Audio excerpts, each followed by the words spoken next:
Hai gorgeous, welcome to my place. Terima kasih sudah mengklik video ini.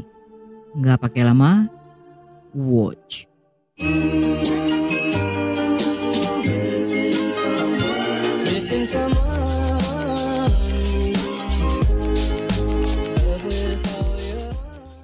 Buat penggemar true crime, siap-siap untuk masuk ke dunia mabar kriminal. Cerita kriminalnya lengkap banget, detail, dan pastinya penuh kejutan yang bikin kamu penasaran terus. Setiap episodenya punya alur cerita yang keren dan plot twist yang gak terduga. Pastinya bikin kamu terus mikir apa yang akan terjadi selanjutnya. Jadi kalau kamu suka cerita yang seru dengan misteri, langsung aja klik subscribe biar kalian jadi orang pertama yang tahu saat mabar kriminal upload video baru.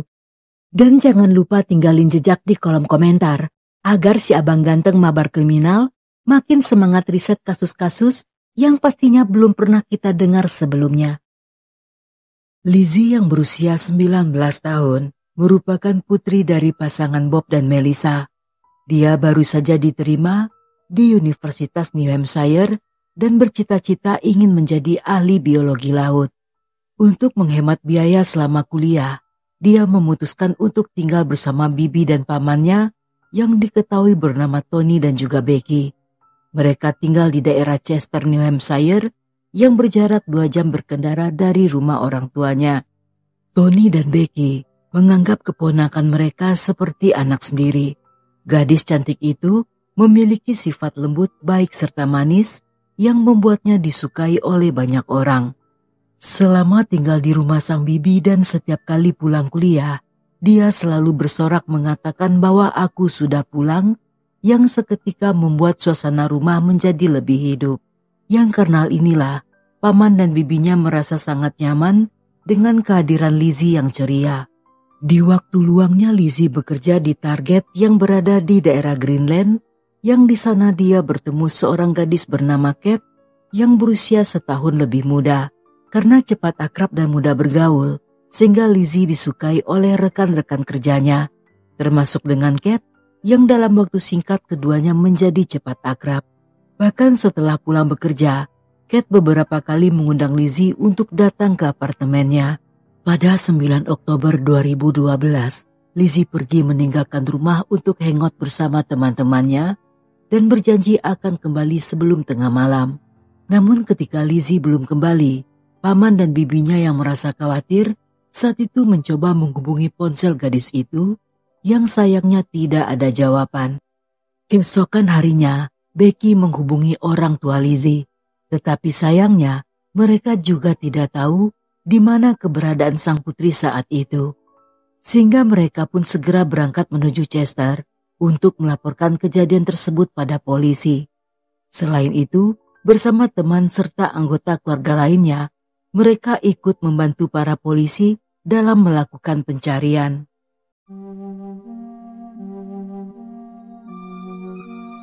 Berdasarkan pengakuan Becky, sebelum pergi Lizzie meninggalkan surat di atas meja yang menjelaskan bahwa dia akan mengunjungi seorang teman dan berjanji kembali sebelum tengah malam. Namun Becky mengaku tidak tahu siapa nama teman yang dimaksud oleh Lizzie. Dalam pencarian keesokan harinya, polisi menemukan mobil Lizzie yang terparkir di area kampus. Karena tidak ada tanda-tanda keberadaan gadis itu, sehingga pencarian yang awalnya berfokus untuk mencari Lizzie, kali ini berubah menjadi pencarian jasad. Dan di hari yang sama, orang tuanya mengumumkan hadiah sebesar 150 juta bagi siapa saja yang dapat memberikan informasi tentang di mana keberadaan putri mereka. Dalam melakukan investigasi, polisi mulai menanyai semua orang-orang yang mengenal Lizzie. Menurut temannya yang bernama Ned, kemungkinan Lizzie saat itu sedang bersama Kate. Tetapi saat ditemui, Kate mengaku tidak tahu di mana keberadaan gadis itu. Untuk mencari petunjuk lainnya, polisi juga memeriksa riwayat transaksi di rekening bank milik Lizzie. Namun sejak malam dia menghilang, tidak tampak adanya transaksi dan ponselnya bahkan juga dinonaktifkan. Dalam masa-masa ini, polisi juga menanyai rekan-rekan kerja Lizzie, di mana mereka menceritakan sesuatu yang menarik tentang Kate dan pacarnya yang bernama Seth. Menurut mereka, Sangat tidak masuk akal jika Kate tidak tahu di mana keberadaan Lizzie. Meskipun mereka memiliki karakter yang berbeda, namun keduanya bagaikan lepat dan kulitnya yang kemana-mana selalu bersama. Lizzie dikenal sebagai gadis ramah dan penyayang, sedangkan Kate cenderung pendiam dan juga kasar. Sedangkan menurut rekan lainnya, Kate bukanlah orang yang tertutup, tetapi sejak berpacaran dengan Seth, sikapnya berubah secara drastis. Dia tidak lagi ceria dan membatasi komunikasi dengan keluarganya karena mereka tidak setuju dia berhubungan dengan pria itu. Pasangan ini diketahui mulai berpacaran sekitar 2 tahun yang lalu ketika Kate masih berusia 17 tahun. Dan setelah gadis itu berusia 18 tahun, mereka pun memutuskan untuk tinggal bersama di apartemen milik Seth yang berada di daerah Dover. Seth yang berusia 30 tahun merupakan lulusan dari kampus yang sama dengan Lizzie. Meskipun bekerja sebagai konsultan di sebuah toko elektronik, Seth diketahui memiliki banyak pengalaman. Dia bahkan pernah dilatih sebagai teknisi medis darurat, meraih sabuk hitam karate, dan mengajar martial arts.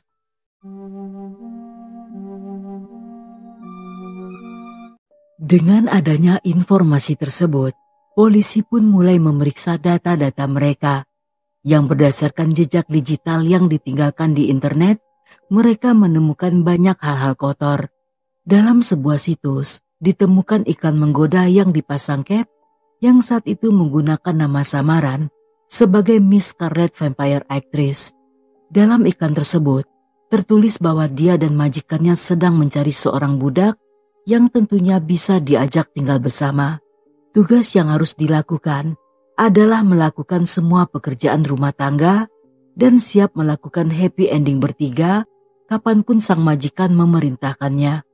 Dia juga mendeskripsikan tentang dirinya dan pasangannya, yang dimana satu pihak akan menjadi tuan atau master dan pihak lainnya akan menjadi hamba sahaya yang tunduk sepenuhnya pada sang master.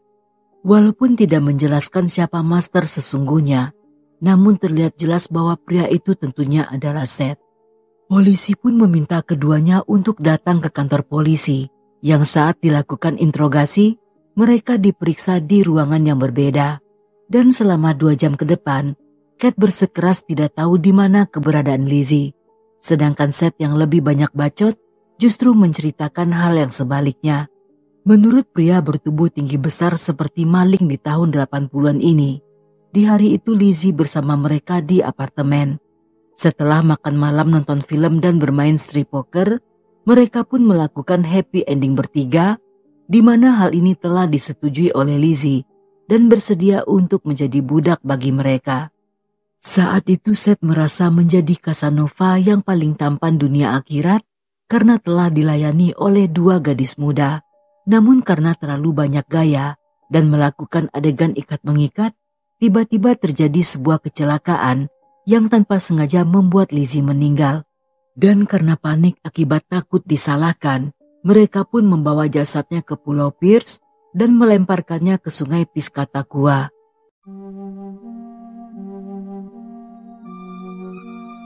Berita kematian Lizzie menghancurkan hati orang tuanya.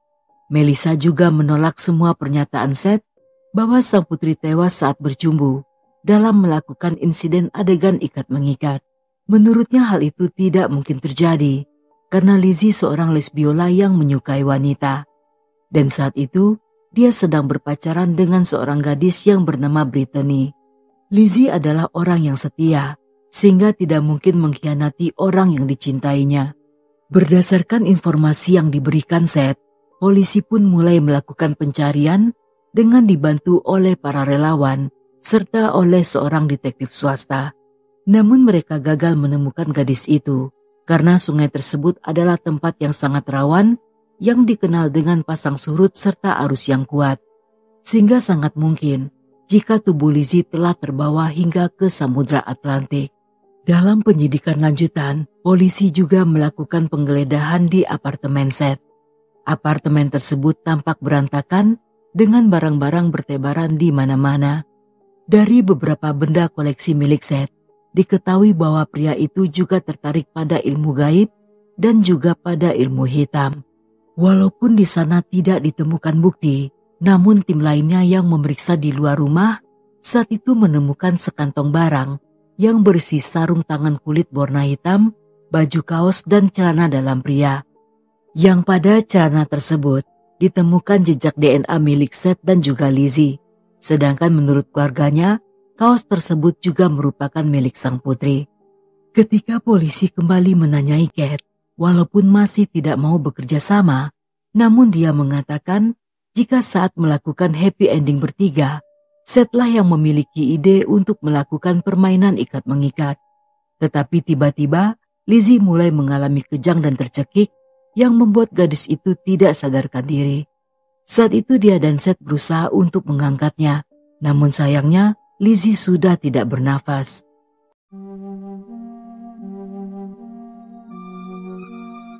Melihat sikap Kate yang enggan untuk bekerja sama, polisi pun mulai mengalami kesulitan.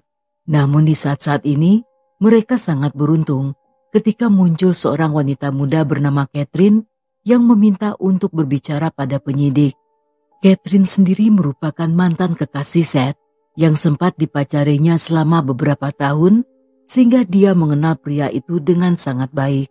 Dan menurutnya, Seth sangat mampu untuk membunuh seseorang. Bahkan pada satu waktu, pria itu mengaku memiliki fantasi ingin menghabisi seseorang.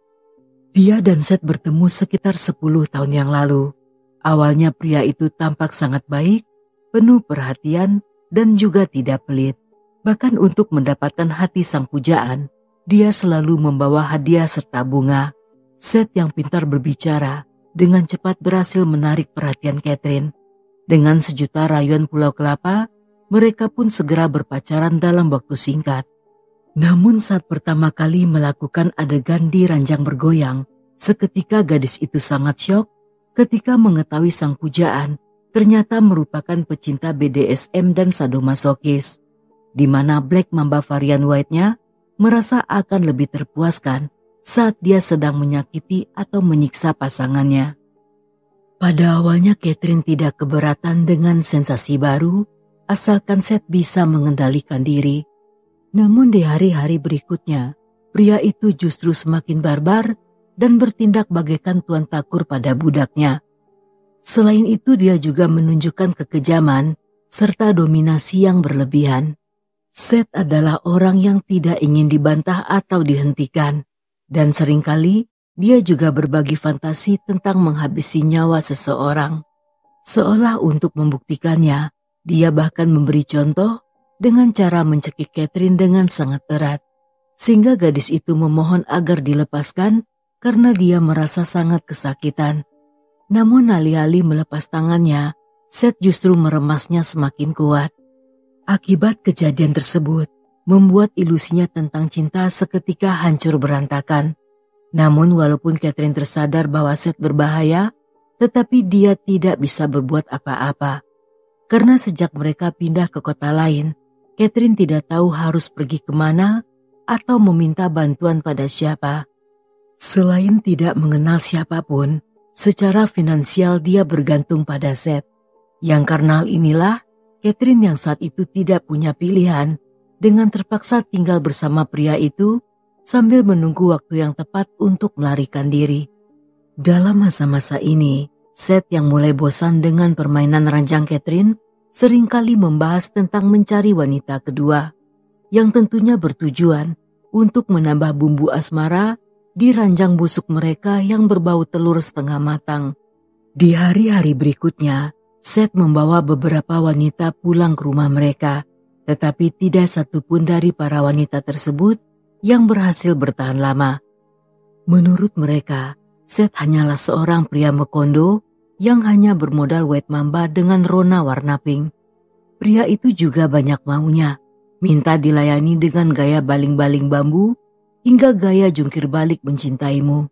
Catherine yang saat itu sangat takut, memilih untuk tidak melakukan apa-apa, dan hingga beberapa bulan kemudian, setelah dia berhasil mengumpulkan keberanian serta sedikit uang, Catherine pun berhasil kabur dari sana dan tidak pernah lagi bertemu Seth.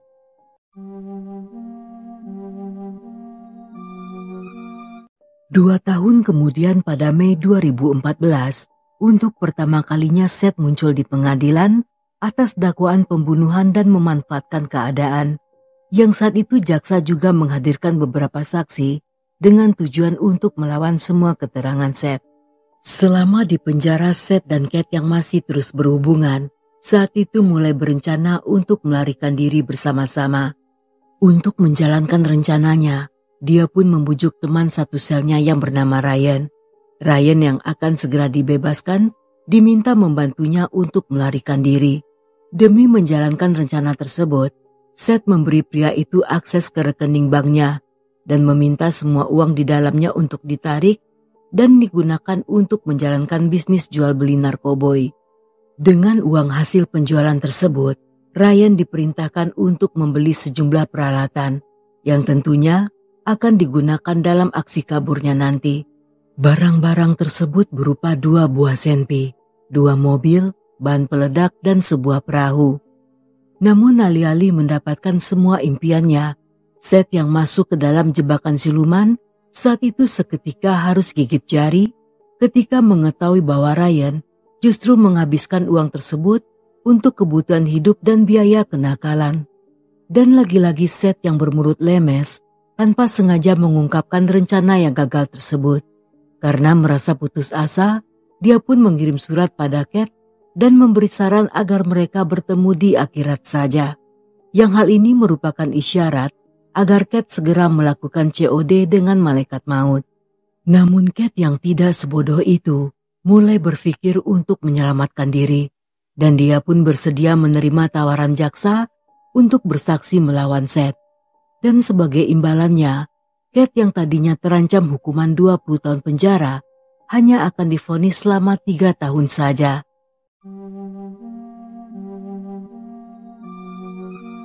Yang terjadi sebenarnya, sekitar 1,5 bulan sebelum tragedi, Seth mengirim pesan pada Kate dan memintanya untuk mencari pasangan ketiga. Dengan alasan dia tidak ingin kesepian saat Kate sedang pergi. Kate yang saat itu sedang sibuk dengan kegiatan tur teater selama 10 hari, berjanji akan segera mencarinya.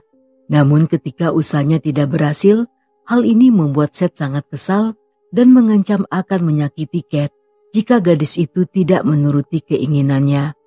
Karena sulit untuk mencari gadis lain, sehingga saat itu Kate mengundang Lizzie datang ke apartemennya. Dengan alasan hangout hingga tengah malam, Lizzie yang tidak tahu rencana busuk tersebut, saat itu bersedia untuk datang. Dia sama sekali tidak mengetahui bahwa Seth juga akan berada di sana. Sedangkan Seth tentu saja tidak keberatan dengan pilihan Kate, karena sebelumnya dia sudah pernah melihat foto Lizzie yang di sana dia terlihat sangat cantik.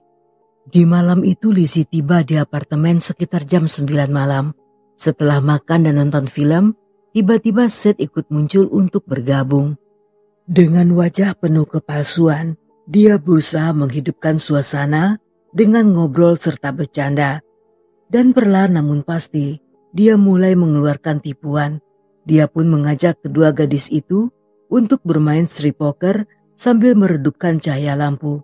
Permainan tersebut juga memiliki sebuah aturan, yang mana bagi yang kalah akan membuka bajunya secara satu persatu. Dalam beberapa putaran saja, Lizzie yang kalah saat itu berakhir dengan hanya memakai pakaian dalam.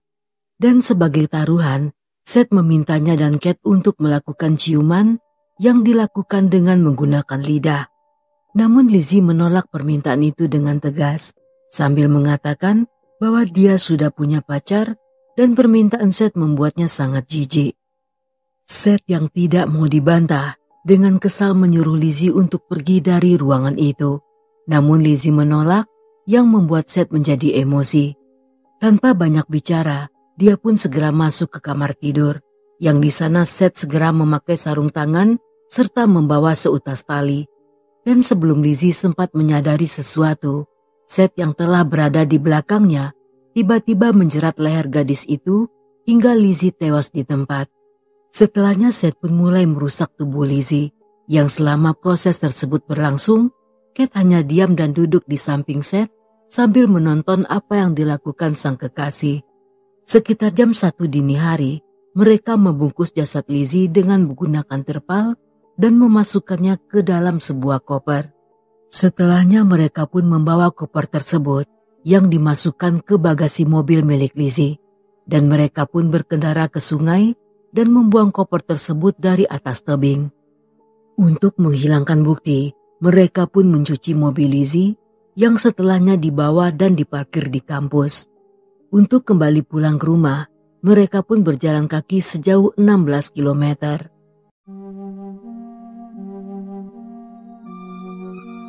Sepanjang persidangan berjalan, dengan menangis Kate menjelaskan bahwa dia tidak bisa berbuat apa-apa untuk menyelamatkan Lizzie karena dia sangat takut jika akan menjadi korban berikutnya. Yang karena hal inilah, dia pada awalnya tidak mau bersaksi melawan Seth, karena mengetahui jika walaupun pria itu telah dipenjara, tetapi dia dengan sangat mudah bisa menyingkirkannya. Namun usaha Kate saat itu sia-sia, karena dia tidak menangis sepanjang persidangan, sehingga alih-alih merasa iba, semua orang yang berada di ruangan tersebut justru meragukan keterangannya. Bahkan menurut jaksa, Kate adalah seorang aktor yang sangat baik dan dengan mudah bisa berpura-pura sebagai korban yang teraniaya. Hal ini juga menarik perhatian dari pengacara Seth yang mengklaim bahwa Kate sangat pro dan bisa memerankan apapun dalam berbagai situasi. Untuk membela masing-masing klien, kedua pengacara terdakwa saat itu saling adu argumen, yang menurut pengacara Kate, gadis itu telah berada di bawah tekanan dalam jangka yang waktu cukup lama.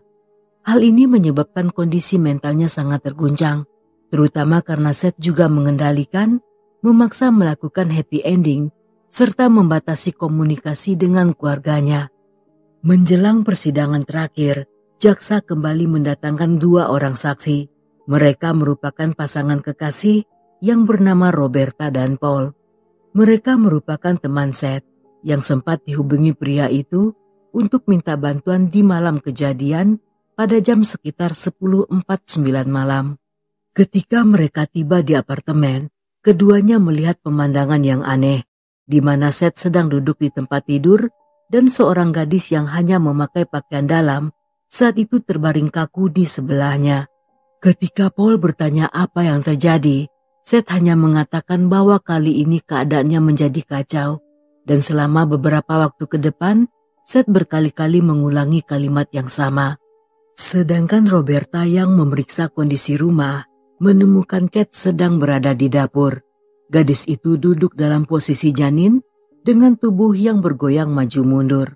Melihat situasi tersebut, mereka pun menyuruh Seth untuk menelpon ambulan, dan setelahnya mereka pun segera pergi dari sana. Saat itu mereka tidak menghubungi polisi karena tidak ingin terlibat atau mendapat masalah.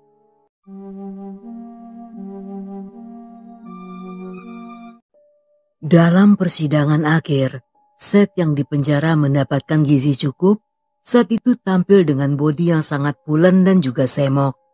Hidungnya yang dulu runcing serta mancung, terlihat mulai memendek akibat pipinya tertarik dan juga mulai menebal. Saat itu dia divonis hukuman penjara seumur hidup, tanpa adanya kesempatan bebas bersyarat atas dakwaan pembunuhan tingkat 1. Sedangkan Kate yang sebelumnya menerima kesepakatan jaksa, saat itu divonis selama 3 tahun dan bebas di tahun 2016. Setelah kembali ke masyarakat, gadis itu seolah menghilang entah kemana. Dia bahkan tidak memiliki akun media sosial yang menggunakan nama aslinya. Namun banyak orang yang percaya jika gadis itu tentunya juga memiliki medsos yang tentunya menggunakan akun serta nama palsu. Karena jasad Lizzie tidak pernah ditemukan, sehingga pihak keluarganya tidak bisa melakukan pemakaman. Mereka pun memutuskan untuk mendirikan tugu peringatan kecil yang berupa bangku di tepi danau di kota asal mereka. Kedua orang tuanya mengaku kecewa dengan vonis yang terlalu ringan untuk kedua pelaku, sedangkan putri mereka tidak akan pernah kembali selamanya. Melissa bahkan teringat jika di malam kejadian tersebut, dia seolah sudah merasakan firasat buruk. Namun karena tidak mempercayai hal seperti itu, dia pun mengabaikan perasaannya. Namun keesokan harinya Melissa sangat kaget ketika firasat yang tak dianggap itu seketika menjadi kenyataan pahit yang tidak akan pernah terlupakan seumur hidup.